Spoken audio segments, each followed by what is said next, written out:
Ալեն Սիմոնյանը հավասարության նշան է դնում Արցախի նախագահի ընտրության եւ Ադրբեջանի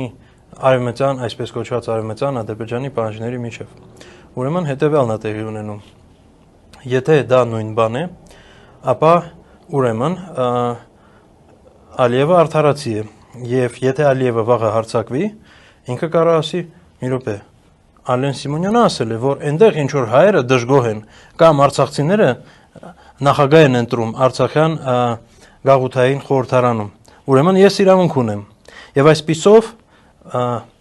Ալեն Սիմոնյանը թե ներմուծում է ադրբեջանական նարատիվներ հայկական դաշտ, թե արդարացնում է Ադրբեջանի ագրեսիան եւ ավելի հեռու է գնում։ Այդ արդարացումը, որ եթե հայերը նախագահ են ընտրում, ուրեմն Ալիևի պնդումները արևմտյան Ադրբեջանի մասն արդարացի են, նույնիսկ Ալիևը չի արել, այսինքն ինքը ավելի հեռու է գնում եւ Ադրբեջանին արդեն ինդուլգենցիա է տալիս հետագա ագրեսիայի համար։